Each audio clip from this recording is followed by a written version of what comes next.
오늘 말씀의 제목을 대속함의 은혜라고 정해보았습니다. 사랑하는 여러분, 진짜 사랑하면 누군가를 위해서 목숨을 기꺼이 버립니다. 우리가 가끔 접하는 기사들을 보면 부모가 물에 빠진 자녀를 위해서 즉시 물에 뛰어들었다라는 내용을 우리가 볼 때가 있습니다. 자기 자식을 위해서 기꺼이 자기 목숨을 버릴 수 있는 사랑, 내가 대신 죽을지언정 자식은 살리고 싶은 그 마음, 이것이 바로 부모의 심정이 아니겠습니까? 여러분들의 자녀가 지금 당장 죽어가고 있다라면 그 자녀를 살리기 위해서 여러분들은 수단과 방법을 가리지 않고 그 자녀를 구해내려고 하지 않으시겠습니까? 맞습니다. 우리 부모는 그렇습니다. 그런데 그런 사랑이 바로 하나님 아버지를 통해서 우리에게 임한 줄로 믿으시기를 바랍니다. 특별히 우리는 하나님을 아버지라고 부르죠. 아버지가 우리를 향해서 베푸신 그 은혜와 사랑을 우리는 오늘 이 시간 함께 나누기를 원합니다. 오늘 설교의 제목의 한자어를 제가 찾아왔습니다. 대속이라고 하는 표현이 한자어를 풀자면 이런 뜻을 가지고 있습니다. 같이 한번 읽어보실까요? 시작. 대신 제물을 바치고 죄를 용서받다라는 뜻을 가지고 있습니다. 대신 제물을 바치고 죄를 용서받는다는 거죠. 우리가 이 땅을 살면서 한 가지 불변의 진리를 알고 있습니다. 그게 뭐냐면 죄인은 반드시 죄값을 치러야 한다라는 거죠. 그래서 우리가 이 세상의 법들을 보더라도 절도, 사기, 강간, 살인 뭐 등등 우리가 딱 떠오르는 여러 가지 강력 범죄들을 저지르면 판사가 판결하는 그대로 교도소에 가서 죄값을 치르게 됩니다. 뭘 치른다고요, 여러분? 죄값을 치르게 되어 있습니다. 그런데 사실 우리가 간과하는 부분들이 있는데 그게 뭐냐면 우리가 잡혀가지 않을 정도의 죄를 짓는 것에 대해서는 우리가 대수롭지 않게 여긴다라는 겁니다. 가볍게 거짓말 한마디 하는 거 또 들켜도 크게 영향을 미치지 않을 것 같은 죄들, 그런 죄를 지었을 때 사실 우리는 하나님도 그 정도의 죄는 이해하실 거야 라고 생각을 합니다. 그러니까 우리 스스로가 죄에 대하여서 범위를 정해놓고 있습니다. 이 정도는 큰 죄야, 이 정도는 작은 죄야. 그러니까 작은 죄 정도는 지어도 하나님이 그렇게 진노하지 않으실 거야 라고 우리가 오해하기도 한다라는 것입니다. 그러나 그에 대해서 야고보 사도는 아주 분명하게 말씀을 기록하고 있는데 야고보서 2장 10절에서 11절까지의 말씀을 보시면 이렇게 표현하고 있습니다. 같이 한번 읽어보실까요? 시작. 누구든지 온 율법을 지키다가 그 하나를 범하면 모두 범한 자가 되나니 간음하지 말라 하시니가 또한 살인하지 말라 하셨은즉 내가 비록 간음하지 아니하여도 살인하면 율법을 범한 자가 되느니라. 아멘. 그러니까 여러분 잘 보십시오. 우리가 살인을 하지 아니하였을지라도 거짓말을 한다라면 율법을 뭐한 자라고요? 범한 자가 된다라고 성경은 기록하고 있습니다.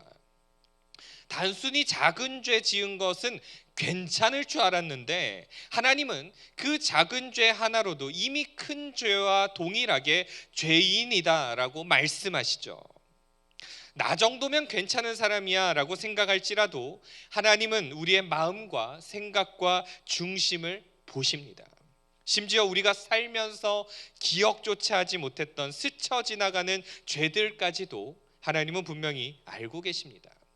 그러면 여러분, 우리 가운데 죄의 문제에 있어서 자유로운 사람이 한 사람이라도 있겠습니까, 여러분?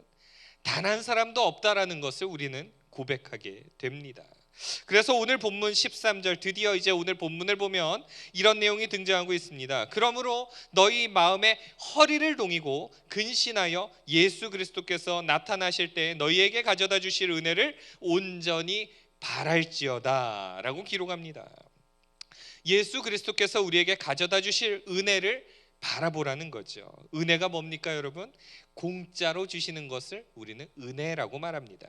하나님의 자녀이기에 주어지는 구원, 그것이 은혜임을 믿으시기를 바랍니다. 세상에서 그냥 내버려두면 이미 죽은지도 모르고 또한 영원한 죽음을 향해서 달려가는 비참한 인생, 그게 우리 인간의 모습이었죠.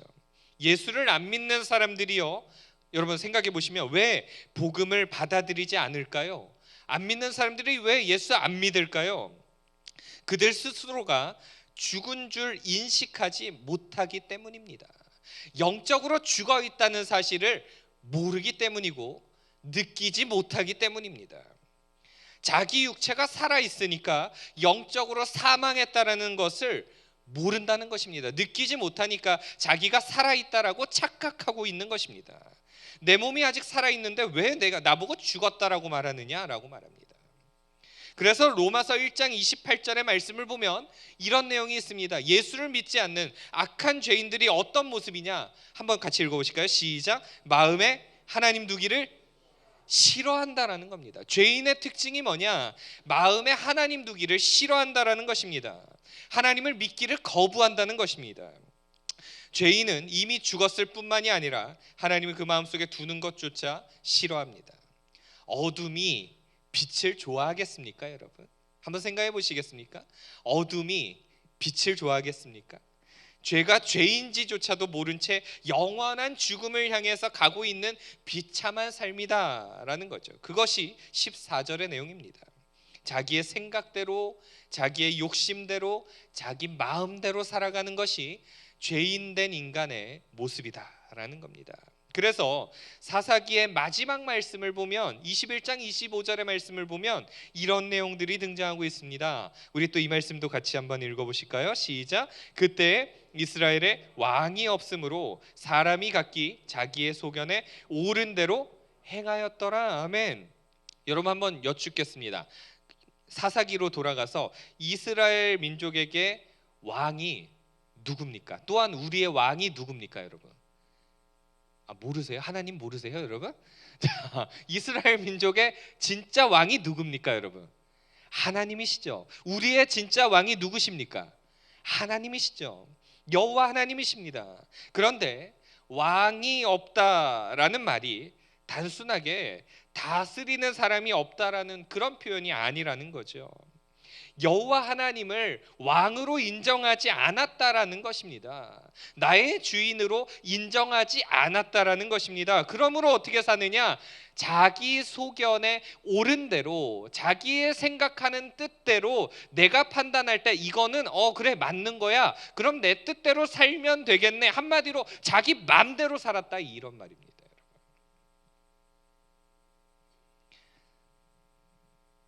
교도소만 안 잡혀가면 되지, 내 맘대로 살아도 돼. 이게 인간의 모습이다라는 거죠. 그러나 성경은 우리에게 무엇을 요구하고 있을까요? 15절에서 16절의 말씀을 보면 이런 내용이 등장합니다. 오직 너희를 부르신 거룩한 이처럼 너희도 모든 행실에 거룩한 자가 되라 라고 말씀하고 있습니다. 여러분, 예수를 믿지 않는 사람들을 한번 바라보시면 그 안에 거룩함이 있습니까, 여러분? 거룩함이 없습니다. 하나님이 그 안에 계시지 않는데, 성령께서 그 안에 안 계시는데 거룩함이 있습니까? 거룩해질 수 있습니까? 하나님의 성품에 참여할 수 있습니까? 어떤 사람들을 보면 참 거룩해 보이는 사람들이 있기도 합니다. 그러나 거룩함의 흉내는 낼 수 있어도 그 내면을 바라보면 결코 그 누구도 온전한 거룩함을 이룰 수 없다라는 겁니다. 이 말이 무슨 말이냐? 예수를 안 믿어도 착하게 사는 사람들이 있죠. 그런데 그들의 마음도 들여다보면 과연 선할까요? 과연 깨끗할까요, 여러분? 그들의 마음은 거룩함이 아니라 더러움으로 가득 차 있다라는 것입니다. 이미 마음속에 양심이 그들을 향해서 죄인이라고 선언합니다. 그 마음이 이미 오염되고 부패되었다라는 거죠. 그래서 하나님의 거룩함에 참여할 수 없고 그렇게 이룰 수도 없다는 겁니다. 그러나 예수를 영접한 우리는 분명한 기준이 있습니다. 바로 예수 그리스도가 기준이 되는 줄로 믿습니다. 예수 그리스도로 인해서 우리는 칭의, 즉 의롭다 칭함을 받게 됩니다. 이것은 하나님의 은혜로 가능한 거죠. 원래 우리는 우리 스스로가 거룩한 자가 되는 것이 불가능합니다. 아무리 노력을 해도 할 수 없는 일입니다. 그런 우리를 향해서 하나님은 의롭다라고 말씀하시고 은혜를 베풀어 주시는 것입니다. 그 받은 은혜를 우리가 분명히 알았다면 모든 행실에 거룩한 자가 되어야 하는 것은 너무나 당연한 일입니다. 하나님이 거룩하시기에 그 자녀가 된 우리는 거룩한 삶을 살아가야 하는 것이죠. 17절을 보면 우리가 대속함을 왜 받아야 되는지 더 분명하게 아실 수가 있습니다. 17절도 우리 같이 읽어보실까요? 시작. 외모로 보시지 않고 각 사람의 행위대로 심판하시는 이를 너희가 아버지라 부른즉 너희가 나그네로 있을 때를 두려움으로 지내라. 아멘. 우리는 어떤 분을 우리가 믿고 있느냐? 각 사람의 행위대로 심판하시는 이를 아버지라고 부릅니다. 이것을 하나님의 공의라고 말합니다. 공평하고 정의롭게 심판하시는 거죠. 그러므로 우리가 이 땅에서 나그네의 인생길을 걸어갈 때 늘 항상 긴장의 끈을 늦추지 말아야 하는 거죠. 언제든지 얼마든지 죄를 향해서 달려갈 수 있으니까 아버지 하나님을 붙잡고 근신하며 달려가라는 것입니다. 또한 우리는 이 말씀 때문에 하나님의 은혜를 더욱 느낄 수 있다는 것입니다. 여러분, 저기의 말씀 그대로 외모로 판단하시지 않는 하나님, 그리고 각 사람의 행위대로 심판하시는 그 하나님 앞에 우리가 그대로 있는 그대로 서 있게 된다면 우리가 심판을 피할 수 있는 존재입니까? 없는 존재입니까? 피할 수 없는 존재였다라는 거죠. 예수님의 보혈의 공로가 아니라면 우리는 저 말씀이 너무나 무섭게 받아들일 수밖에 없다라고 하는 것입니다. 그러나 예수님의 공로로 말미암아 우리가 칭의, 의롭다함을 받았으므로 저 말씀이 오히려 우리에게는 은혜가 되는 줄로 믿으시기를 바랍니다. 죄로 인해서 완전히 죽은 우리를 살리신 특별한 방법이 바로 이제 18절에서 19절까지의 말씀 가운데 등장하고 있습니다. 우리 18절 19절 우리 다시 한번 같이 한번 읽어보실까요? 시작. 너희가 알거니와 너희 조상이 물려준 헛된 행실에서 대속함을 받은 것은 은이나 금같이 없어질 것으로 된 것이 아니요 오직 흠없고 점없는 어린 양 같은 그리스도의 보배로운 피로 된 것이니라. 할렐루야. 아멘. 여러분, 이 말씀이 진리임을 믿으시기를 바랍니다. 이 글을 읽고 있는 수신자들에게는 어떤 조상들이 물려준 헛된 행실들이 있었을 겁니다. 그것이 율법의 행위가 되었든지 우상 숭배가 되었든지 그런 것들로 인해서 하나님의 용서를 받을 수 없었다라는 겁니다. 이 말이 뭐냐면 어떤 행위를 가지고도 하나님 앞에 거룩해질 수 없다는 것이고 하나님 앞에 어떤 행위를 가지고도 의롭다함을 받을 수 없고 죄를 용서받을 수 없다라는 의미입니다. 은과 같이 금과 같이 없어질 것으로 구원받는 것이 아님을 알려주고 있습니다. 그러므로 세상적인 어떤 방법을 동원해서도 우리는 대속함을 받을 수 없었다는 겁니다. 우리가 흔히 이런 말을 합니다. 물질 만능주의라는 말을 합니다. 돈이 세상의 중심이야 라고 말을 하면서 돈으로 안 되는 게 어디 있어 라고 말하기도 합니다. 그런데 그 돈으로 살 수 없는 것이 바로 대속을 통해서 받는 구원임을 믿으시기를 바랍니다. 돈으로도 못 가요, 여러분. 믿으십니까? 그렇습니다. 돈으로도 우리는 구원을 얻을 수 없습니다. 돈을 아무리 많이 가지고 있다고 한들 자기 죄가 해결되지 않으면 하나님의 나라에 들어갈 수 없다는 것입니다. 예수님과 부자 청년의 이야기를 보면 이런 내용이 등장합니다. 마태복음 19장 21절에서 22절의 말씀을 보면 이런 내용이 있습니다. 우리 한번 같이 또 읽어보실까요? 시작. 예수께서 이르시되 내가 온전하고자 할진대 가서 내 소유를 팔아 가난한 자들에게 주라. 그리하면 하늘에서 보화가 내게 있으리라. 그리고 와서 나를 따르라 하시니 그 청년이 재물이 많음으로 이 말씀을 듣고 근심하며 가니라. 아멘. 여러분, 돈이 이 청년을 구원할 수 있었습니까? 구원하지 못했다는 것입니다. 바로 눈앞에 구원자이신 예수님이 있었습니다. 그 예수님만 따라가면, 그 예수님을 믿기만 하면 구원에 이를 수 있었습니다.